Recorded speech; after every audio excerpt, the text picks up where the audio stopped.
Hi guys, how's it going? It's morning time here in San Francisco and I'm excited to show you guys what I have here today. Check this out. Feast your eyes on this. Here I have is the RIDGID 18 volt cordless air compressor and model numbers right here. As you can see, it's Romeo 0230. SKU numbers right below it. Now, before I go ahead and open the box to show you guys, I want to let you guys know that unfortunately RIDGID has discontinued making this air compressor for reasons I do not know why. And also, I bought this from Amazon from a seller, so no, it is not covered under any warranty whatsoever. And on the box I saw it's covered under a 3-year warranty, so unfortunately that will not apply. So I'm gonna go ahead and open the box. Alright, I'm back and I'm done unpacking it out of the box, and here he is. Now before this, I want to show you guys this. I went to my local Home Depot Pro and got this RIDGID air hose, and he was the last one in the shelf, so lucky me. Now I got this so I can match him up with my RIDGID air compressor, of course, and I already went ahead and added the air fittings to it. Alright, back to this guy. We'll start off with his main features. First, he's a Gen 5 with a brushless motor, and also, secondly, he's cordless. Now next, we'll have this at the back here is he accepts 2 batteries. On the back note here, it recommends a 4 amp hour battery, but for now I'll be using 3 amp hour batteries, and these are octane batteries, by the way, both fully charged. And if it's desired, you can use a single battery if you want. Just go ahead and put that back. Now we're going back to the front here. He has a 1-gallon tank for portability and job site mobility. And let's go see that real quick. Yeah. So I think I recommend carrying him like this. I think the handle's closer to the front, or it could just be dead center. I could be wrong. And moving on, next up is the coupler. Now before I bought this guy, I had to do some more research about it. I had to make sure he was a universal coupler. It's because that there are 2 kinds of fittings that can insert into these couplers, are industrial and what's that now, automotive. But with a universal coupler like this, it will accept both of those. Next up we have here is the locking knob over here. Now I'm just gonna bring it closer. Now what I like about this is the regulator knob. This will control the output for this gauge right here going into your tool. Now depending on your tool, it would say example need 100 psi. So once you turn on this air compressor, the tank will fill up. Now with this knob, depending on how you adjust it, it will move the gauge to one of the numbers here. Now again, as I said, if your tool is recommended to be used with, like, say 100 psi, you just make the gauge point there at 100. Now back to this feature though. This is a locking knob right here. So once I push it down, it will lock that knob in place, so you won't have unwanted or accidental changes to this regulator right here, or the gauge. Now I'll pull it back out. It's actually a hard knob to twist, so I almost feel like you don't need this, but it's a nice bonus to have that locking feature. And then again, back to the tank. Max psi is 120 based off the box, and this cordless air compressor is ideal for like finish or trim works and inflation.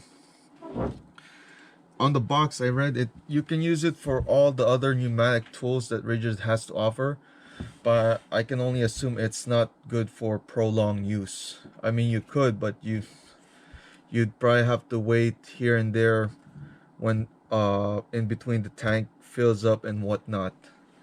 Now as for the other features, we have a handle, nice rubbery handle, rubber feet on all 4 sides, and then a hose strap right here. Now I haven't used this yet, but I can imagine that's actually kind of nice. Now I have a place to put it on. The last air compressor I had a little baggie on the back where you can put it, but it's up to you which you prefer. But with this, I have more hose management and storage, I guess. Oh, on and off button. Before I take it off, it's gonna be loud. I'm gonna take off the batteries, I mean. So the on and off switch, pretty loud and smooth. Hard too, but I like it though. Has a nice feeling. And then we have the gauges over here. One for the tank and one for the tool or the output. And as I said before, this will control that output. And we have here's the safety valve. Now before we pull onto this, or you pull onto this, you'll see this with most air compressors. It's kind of like a relief valve. So if you have air in here, and it's actually preferred once you're done using it, you release all the air. Before you pull onto this, you want to prepare your ears. So once I pull onto this, air will come out and it'll be loud, just so you know. So just be prepared before you do it. Now there's another way to relieve some air, but it's over here. This is actually the drain valve right here. It's used to remove the moisture and basically the water. That's why it's on the bottom. Water goes down anyways. So it will drip out of there, keeping moisture out of the tank and keeping it from rusting. But a tank has a lifespan actually. Now as for that lifespan, I do not know, but I feel as though I'll have to look it up too. It should be at least less than 30 years, between 20 or 30 years I believe. But if you ever open the tank and say clean out the rust and whatnot and try and weld it up again, not ideal. It's still gonna build up, and that's actually not a preferred way to do it. You don't, once you open up a tank, I mean, you don't want to use it again. And now I'm just gonna go ahead and demonstrate this guy. Alright, actually before I demonstrate, I want to show you how, when I turn this on, and how to really use this safety valve right here, and also the drain valve. So first I'm going to turn it on.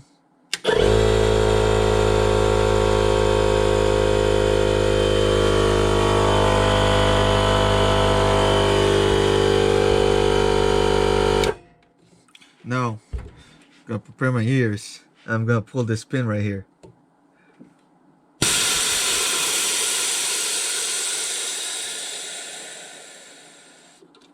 I'm going to turn it on again.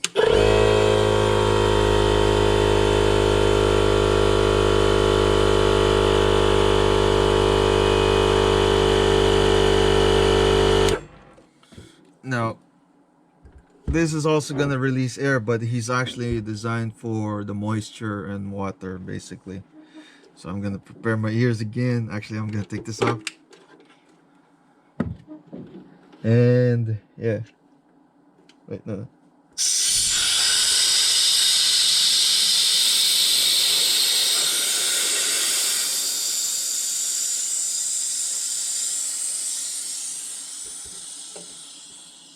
Now me personally, as much as this is easier to reach, I actually prefer to like and use this to release the air or relieve the air, because I want to start off slow so it's not too loud, and then if I need to, I'll even open it up more so more air, or the air will get out faster. Now back to the actual demonstration. Alright, let's continue on with the demonstration. So here I have the air compressor, batteries are in, and here's the air hose and my can crusher that I'm gonna test it with, and also with a can of diabetes, the sacrificial lamb for science. Now as you can see here, here's the coupler. I'm just gonna insert. What I like about this coupler is it's a quick connect and a quick release. So once I insert it like this, like that. Now if I want to release it, I just pull onto this sleeve here with the grip. Pops out. Now, but I don't recommend doing this when the tank is full of air. That being said, it's gonna cause, say, a hose to fly around or a sudden burst of air popping out, and it's gonna hurt your ears. Now I'm just gonna go back and insert it back in, and then hopefully I can get that connected up to my can crusher right there. Now, sadly, this coupler which I bought, it's universal, but it's not a quick connect. So now I have to pull out down on the sleeve with the grips here while inserting it. There we go, nice and tight, won't be going anywhere. Other than that, just a heads up, I'm gonna go ahead and turn on this air compressor. It could be loud, so just prepare your ears.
All right, it's full, and that should be approximately around 100 psi in the tank.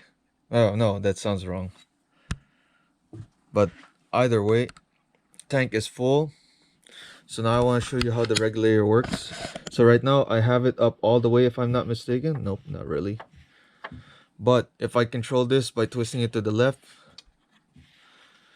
eventually that should lower this gauge down.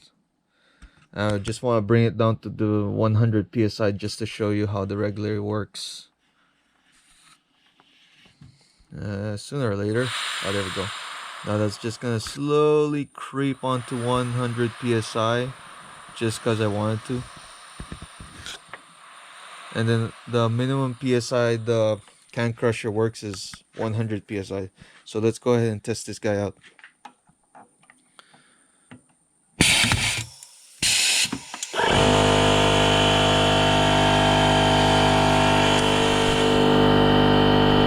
One more can for the road. This is a longer can now.